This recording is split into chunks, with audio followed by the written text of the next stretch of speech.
Hey everyone, Mrs. Vegan Prepper here to show you the preps that I have put together for this week, kind of all together, and they're a little random. It's certainly not like representative of all the preps that I would do or have done, but it's sort of as stuff came up, and I will be able to show you exactly what I've done and then explain to you why I have done it, because I think that that's also really important. And then especially being vegan, there's definitely a few things here that are specific to us being vegan and the preps that I have created.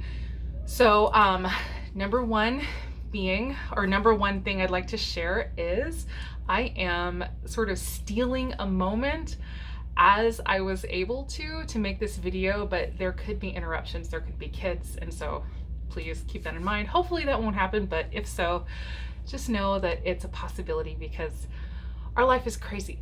And that's also too like something to share, like my world is just nutso, right? It's funny because I will say one last thing and then I will get directly to the preps, but it's kind of funny because even though Mr. Vegan Prepper, my husband, has always been so supportive and loving and wonderful about, the fact that I'm a stay-at-home mom, I'm also building a business and, doing all kinds of stuff for our family. Like, I make our bread, okay? Like there's always something going on in my world. But it's kind of funny because even though he's never been the type to like come home and be like, what were you doing all day if not everything was perfect, he also sort of didn't have a proper picture of what it's like being home all day with all these kids, especially now that they are in school at home because of coronavirus. And he actually ended up spending 2 months home from work at the beginning of all of this. And he said that he actually posted on Facebook, he thought that it was going to be like a week or something, the house would be perfectly clean and we'd be able to just all spend our time together and hang out. And he was like, oh my gosh, like it literally never stops. And it's just true, there's always something to be done, always something that's happening. And even if you live a life like that, you can kind of try to plan and still prep and get some stuff done. So that's just sort of what I wanted to say, that you can do it a little at a time, and that's okay, right? One drop raises the sea. Don't be discouraged that you can't put up a giant, 80 cans of tomato sauce in a day like you might see on other preppers and stuff like that. So like if you're busy, you can still take time to do something. So that is it. I'm gonna get right into it now. So number one being, one of the things about being vegan that's amazing is that I don't have to worry about how to preserve and store meat. That is a question that comes up all of the time in my canning group on Facebook. How do you can meat? It's canning, but also general prepping and like storage, stocking. The pantry basically is what that group is about, but they're always like paranoid about how you can and store up meat and spending so much money on meat.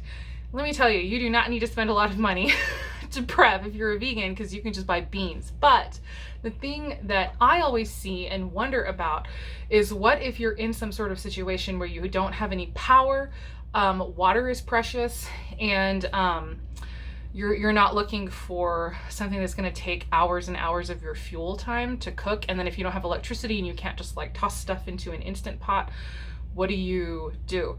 So I have decided to create a large store of dehydrated beans in our personal prepping food storage.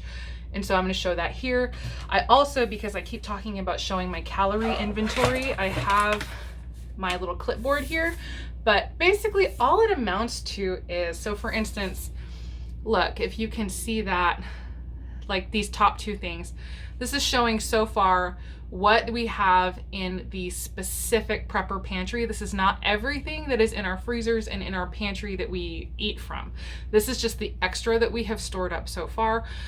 And so basically all I do is I get the thing and then I write how many calories and I write a quantity, and then I can go through and add it up very easily, and I give myself room to change quantities as needed. So like for instance, this one, I've already I added another flat, so I just scratched out like a 3 and I put the 4. Like it's really not that difficult. I don't know that it requires an entire video. That's another reason I really haven't done the calorie inventory, because I'm not sure that it's necessary. But that's basically what it is. This sits in the place where we have all of our food, and then we'll just add to it you know, as needed with a little space. And it's kind of categorized as grains. So this is like rice and pasta, beans, like drinks, I guess. So there's like soy milks and coconut milks and some pineapple juice, which is not something we normally have. It's like mainly because it's a really quick hit of sugar and carbs, like for energy, but then also it's fortified and there's a lot of nutrients in that pineapple juice, but I can go over that in another video. Salt, applesauce and dried mangoes, other kind of random canned vegetables and canned goods, and then like nuts and seeds are going to go down here. So that is what we have so far, and I wanted to just briefly share that because then I can show you this now. Getting into the beans, I pre-cook in my pressure cooker and dehydrate beans, and from what I have read, it is best to dehydrate pressure cooked or pre-canned beans. And you might say, why on earth would you do that? Especially like if you already have canned beans, why would you pressure cook those? Or I mean, you wouldn't pressure cook those. Why would you dehydrate those? And the answer would be to save weight. You can imagine how much heavier a can of beans is versus that same amount of beans dried, and you're not carrying all the water weight if you potentially had to like grab and go. So for now, these guys are in glass jars, but eventually I want to be storing more. I want to be storing more and more of them in Mylar bags.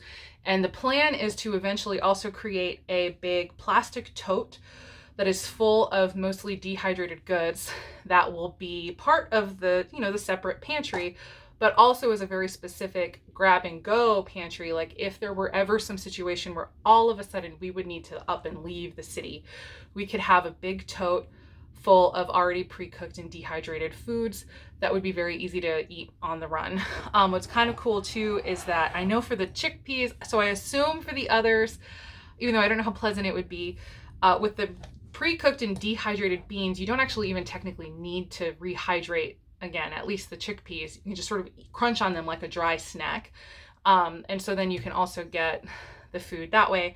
So it takes a lot less power to rehydrate these beans versus how much it would take to cook dried beans that were sitting in your pantry. And so the shelf life on these, as far as I know, is anywhere from 5 to 10 years. It's very difficult to find information about that. But near as I can tell, that is what I have seen, and so that's what I'm going with. So these have yet to be sealed, and I need to go ahead and vacuum seal them. But like I said, this is just kind of what I've done this week, and so here we go. This is, as far as I know, 2 pounds of black beans. It is 1,040 calories, 8 servings at 130 calories each. So I have that like written on here. And it's kind of funny to me how the black beans are actually smaller than they were dry now that they've been cooked and dehydrated. And then also this giant jar of fully cooked and dehydrated chickpeas. And in this one, there's 3,360 calories. So that's what I do like for all my foods. I write calories on there. And then I know how much food I have in my pantry when I do my calorie inventories. Then this right here is 2 pounds of cooked and dried kidney beans. And so these two are because I'm going to be working on an instant chili mix. And so I'm going to be mixing black beans and kidney beans to create kind of an instant chili. And so that is ready to go. And in that one, I haven't written it on here yet, but the dried kidney beans is 2,940 calories in that jar there.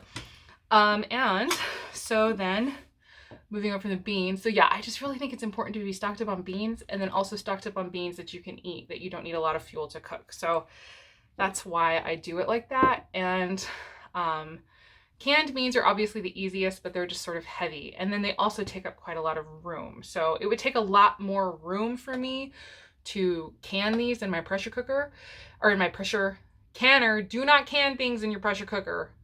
Don't, unless it's like rated for that and you absolutely know it is. But I can't can them in my pressure canner, or I can, but they would take up way more room. Okay, that's that. And then since I mentioned the chili, I also have 2 cans of tomato paste, which I have dehydrated. And so why on earth would you dehydrate tomato paste? Same thing. it's lighter, but then also to create something like an instant chili mix, having dehydrated tomato paste to mix into it so that it's kind of like a just add water and go thing. That's what I'm going for. So that's why I need dehydrated tomato paste, because I can't just like put fresh tomato paste in there, or else, you know, it would go bad. And then this was the mushroom jerky I mentioned in another video that was a failed experiment. But now I have very beautifully flavored dried mushrooms, but they absolutely did not turn out like a jerky. But I have these to add to soups or whatever flavoring. I don't know the calories on that. But some things will just kind of go in there without counting calories. There wouldn't be very many calories in mushrooms, I don't think, anyway. So there's certain things that are going to be going into the storage that are kind of more about flavor and not so much about calories. So I might not count literally everything that goes in there, but you know, I will put things on the inventory. And then I have a jar of leftover chana dal, which is a recipe that I make that the family really loves. So I had some leftovers. And I thought, you know what? I'm going to go ahead and experiment dehydrating this. And I've already rehydrated it a few times for like little portions here. My son got the first experimental bowl and he said it was really good. And then my daughter, I was in a rush one night or like late or something, and I was able to rehydrate just like a quarter cup of this with some hot water and kind of heat it up in the stove, or on the stove, and then make her a very fast, nutritious beans and rice meal with actually sweet potatoes in here too, that she really loved. And it's kind of, this is where it's also really handy to already be a whole foods oil-free vegan, because even though I was like dehydrating all of this stuff like for an instant chili mix, I realized I could just like dehydrate my chili because I already don't put oil in. There's already not meat or dairy or anything. And so I'm starting to wonder if it's really that advantageous for me to even create instant pour over mixes, or if it would be better to just dehydrate leftovers of the things I already make. So I'm going to be kind of moving forward wondering about that myself. But now I have this jar, and again, I have no idea how many calories because this is just a dish that I made, but it's here and it's ready to go. And my husband's actually really excited. The idea, he's like ready to plan an entire camping trip now just to have this because he loves it so much. And yeah, it's really good. So I think that's kind of cool. So moving on, so that was all the food stuff, but then things I think that are also really important to prep are your kind of medicinal type items. And so I have several tinctures that I have decanted. I have a few that I still need to decant, but these are ready to go into my apothecary, I guess you would call my little apothecary cabinet. And if you're interested in like a full tour of my apothecary cabinet and everything that I have in there, oh man, because if you thought that I wasn't really a prepper yet in my food, you'll see I have a lot of stuff. So I am doing online herbal courses to hopefully become an herbalist. I don't know if I'm going to become a clinical, sorry, I don't know how loud this is. I don't know if I'm ever going to become a clinical herbalist. I just don't know, but I want to have as much information as I possibly can. And so now I'm doing courses. I actually have a course tonight that I'm also like an additional course I'm taking that's starting in about 40 minutes. And so, wow, I need to hurry because I still have to go make dinner. I'm going to make another version of this chana dal, which I've just started. I'm working out a new recipe that I'm calling cinnadal because it's like a slight variation that I throw cinnamon sticks in the Instant Pot, and it comes, okay, it's so good. And so I'm really excited about that. And at some point I'll be sharing some of these recipes because not only are they handy for dehydrating or whatever, I don't know, because it's not just about prepping, it's like your whole life, right? Like you're so super busy.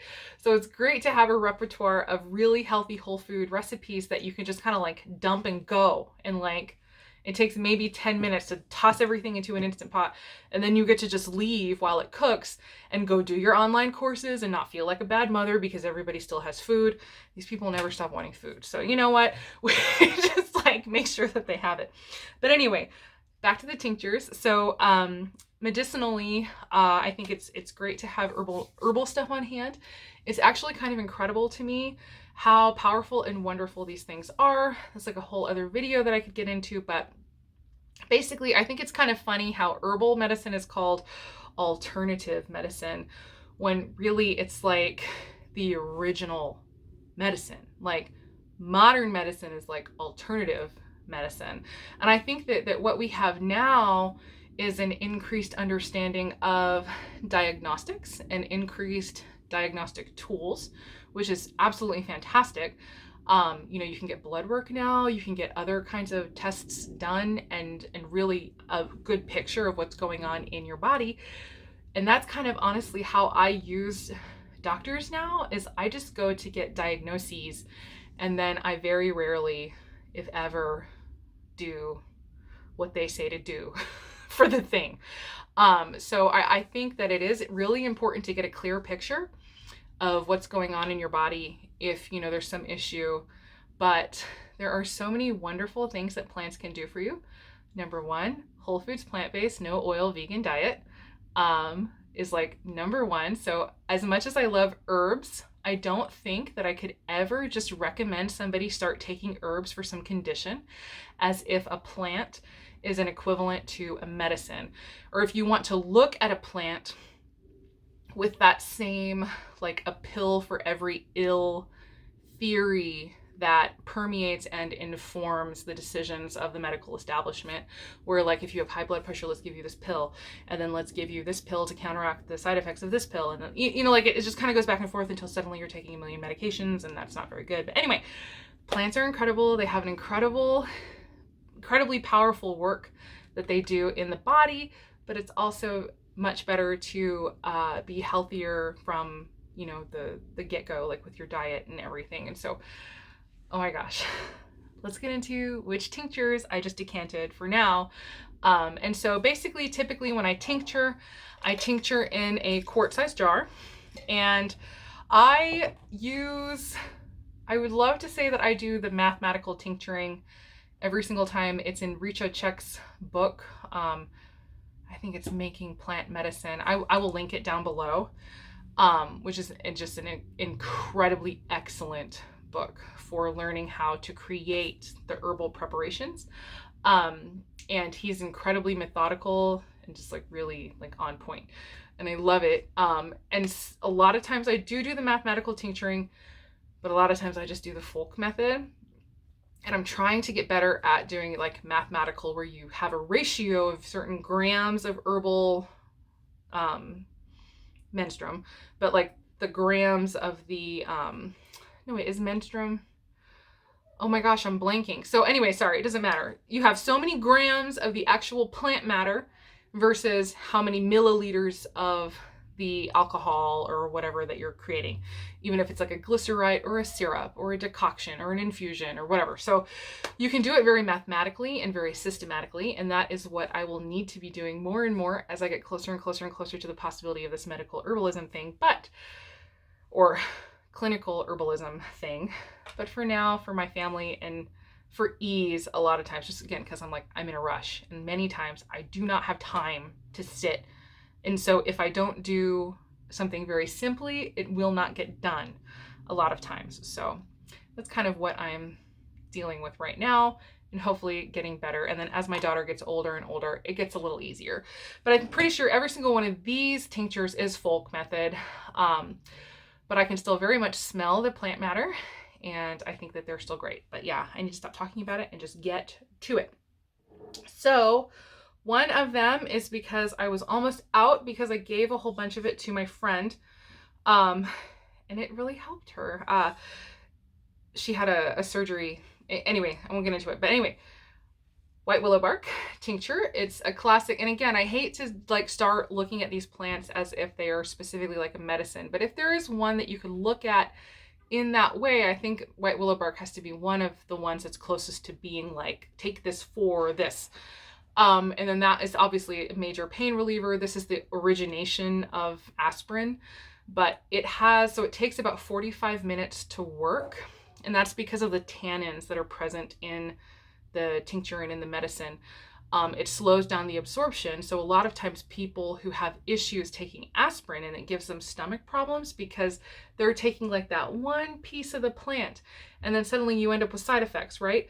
Whereas when you take the whole plant, or an extract of the whole plant, or a decoction of the whole plant, in this case it would be a decoction because it's a bark, that's like, rather than just pouring boiling water and let it sit, that means that you put the plant matter into water on the stove and you boil it for a period of time on the stove in the water. And that's the difference between a decoction and an infusion.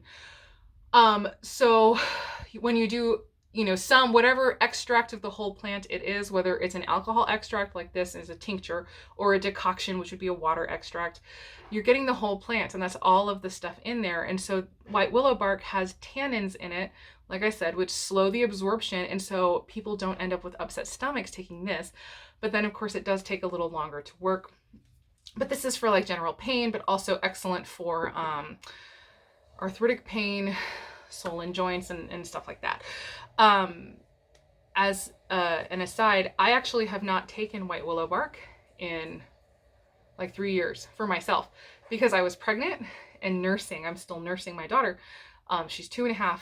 I'm still nursing her. Okay. There was actually a video we did where Adam, my husband, Mr. Vegan Prepper, he said, a mama cow is not meant to make milk for her entire life.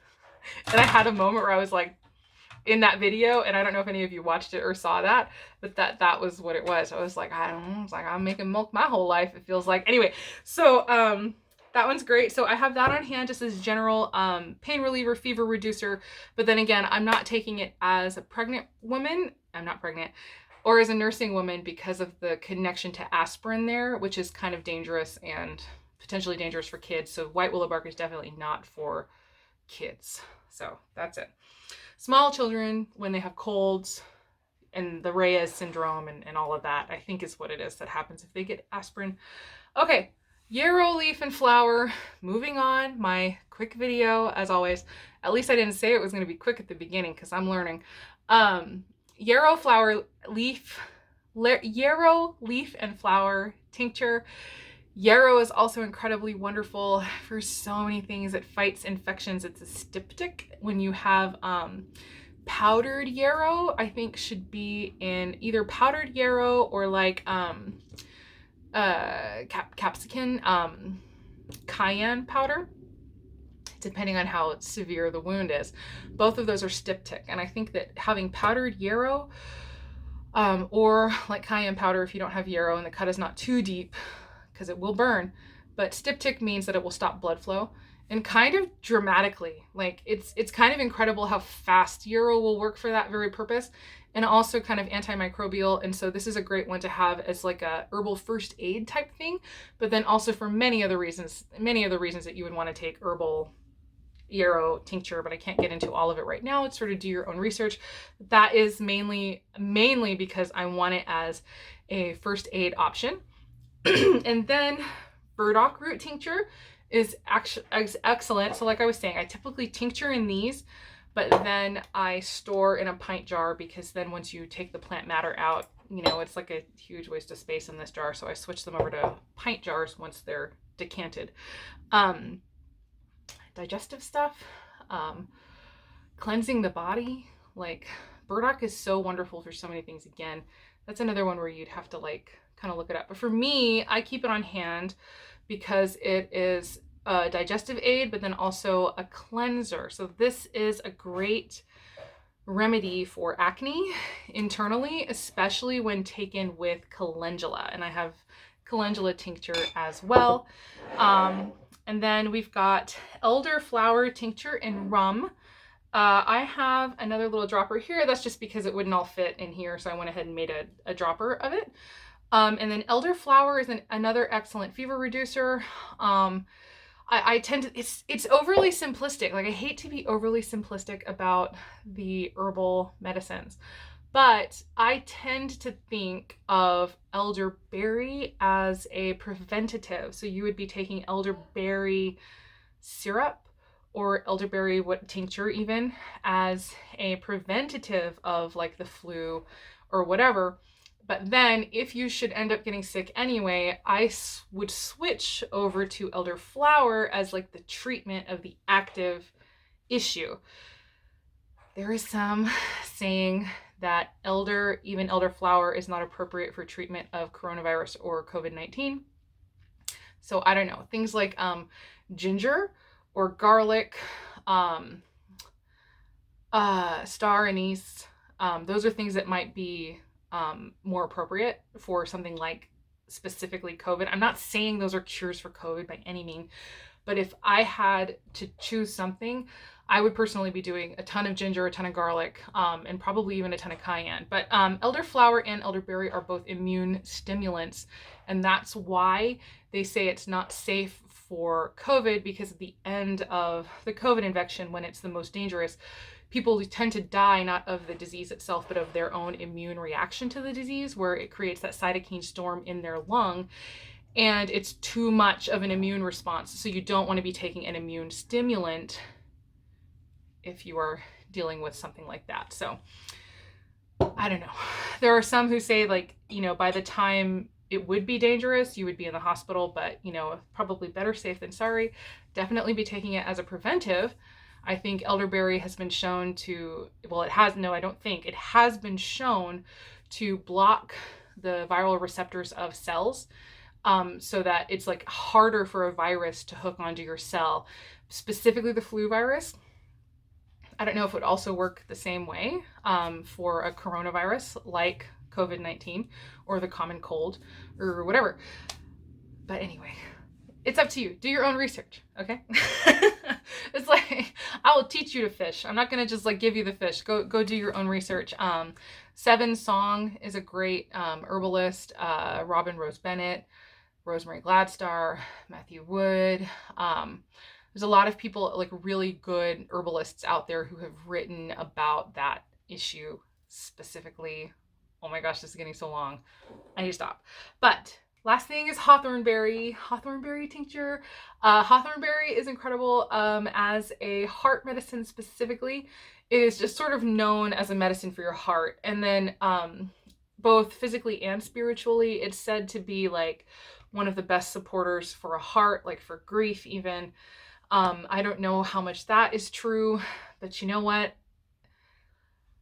Coming through as much as I have come through, what I've seen, how much I have seen, there seems to be a definite correlation many times between the physical issue and emotional, mental issues going on. And because our brains are physical, I don't think that it's completely out of the realm of possibility to say that a plant has an effect on both the physical and the emotional body. And you could even make the argument that it's 100% physical, but we perceive it as separate, but it's not. Anyway, but just so you know, this is said to be very strengthening to the heart. It is said to normalize blood pressure and lower cholesterol, and just sort of like it'll raise or lower depending on what you need. And Hawthorn berry is just a great one to have on hand. And so I tend to prefer Hawthorn berry as a tea because it's freaking delicious. But I just love, like, it's just like every time I drink it, I'm just like, and I don't know if it's like psychosomatic, but who cares, right? Like if it works, it works. It's like the placebo effect. And really, yes, the light. Is the placebo effect fake? Or is that just like proving that our thoughts and our feelings kind of create our reality? I don't know. I tend to think it's real. Obviously, y'all know that I believe in the power of belief. So anyway, but I will also quickly, for real, it's at the end, if you are still here, so probably in another video I will have to cover this because probably most of the people have left by now, but here's the real nugget as far as tinctures, because I mentioned I was not going to show you just what, but tell you why. Herbal, so why tinctures? So for me, tinctures are a huge part of my prepping as far as medicinal purposes and like my herbal preps, just because tinctures have an incredibly long shelf life. Some say that the shelf life of tinctures is virtually infinite. That they have at least probably like at least a 20-year shelf life, if not longer. And then it's preserving the herbal constituents that are the medicinal constituents of these plants in a form that is a very long-term storage form, which is not true of a lot of other herbal preparations. Specifically, it's the alcohol. The alcohol creates, it is such a hugely preservative thing. And so like you can't preserve teas. For instance, teas are usually only good for like a day or two. And then even the plant matter itself, if you want to just keep the plant matter on hand, even that is only good for like a year or two at most. I imagine you could probably extend the life if you would vacuum seal it in jars or Mylar bags or whatever. But the older those plants get, the more of their medicinal properties that they lose. It's like even like with a vegetable or a fruit, right? Like you can freeze it and it may still technically be safe to eat after like a whole year, but it is entirely likely that over the course of that amount of time, nutrients have kind of leached out of that food and it is no longer as nutritious as it once was, even if it's still safe to consume. So that same thing happens with the herbs and the plant matter. And so I choose tinctures as my main long-term herbal prep, with certain other things also on hand. Like I mentioned, the powdered yarrow. And I can get into more of that, you know, at another time, but it's just a great way to preserve their medicinal effects. And then also it's extremely portable. So not even for like you know, stuff hit the fan situation. It's like like personally, if you're going to travel on a road trip, you know, you can take little bottles of tincture with you versus huge bags of herbs, and then be able to take that and receive the medicinal properties of the plant without having to stop and brew a tea. Even though teas are wonderful, there's nothing wrong. Like teas are actually my number one choice for any kind of herbal preparation, like long-term, that I would be taking every day. But tinctures are also great. And I also take tinctures, you know, many times, for various things that might go on, like for 1 or 2 week cycle or something, you know, take a certain tincture for anything that might be going on. And I can get more into that in another video, but that's kind of like the preps I've made so far this week. And then the why behind them, specifically, again, the tinctures and those beans. That's the thing, like dehydrate and store up those beans ready-made so that you don't have to use up so much fuel and water cooking them. And then alcohol tinctures for their longevity and ease of storage and ease of transport and all of that. Also, actually, one more thing. So like a jar like this has, you know, say this is 1 cup of Hawthorn tincture.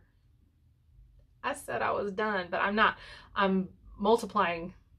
I'm adding value to this video, even though no one's going to watch it now that it's over 30 minutes, but that's fine. So 1 cup of tincture, say, is 16 tablespoons, and there are 3 times 16 teaspoons in that. Give me a second.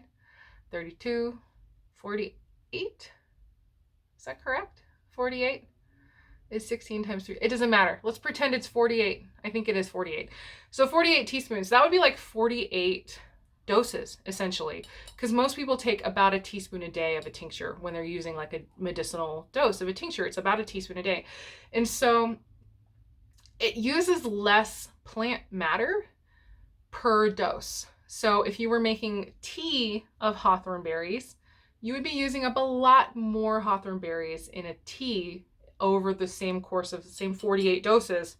You'd have way more plant matter going into that. Now, of course, you'd also be getting possibly a little bit more of the medicinal value of that. Alcohol is also valuable because it causes your body to absorb the stuff faster. But that's a kind of another reason, like if you don't have a lot and you're kind of like, and you don't have issues with alcoholism or nobody in your house has issues with that, I'd say tinctures, because if you have a budget, especially, you'll get way more doses out of your plant matter with a tincture versus turning everything into teas. And then that is my last thing I'm going to say. So as always, well, thank you. I hope that was good. Like, subscribe, all that stuff. As always, I hope the rest of your day is good and your life stays wonderful. I'm off to make some Synodol. Oh my gosh, 19 minutes. And then I have to start my class. Okay. All right. Bye guys. See you later.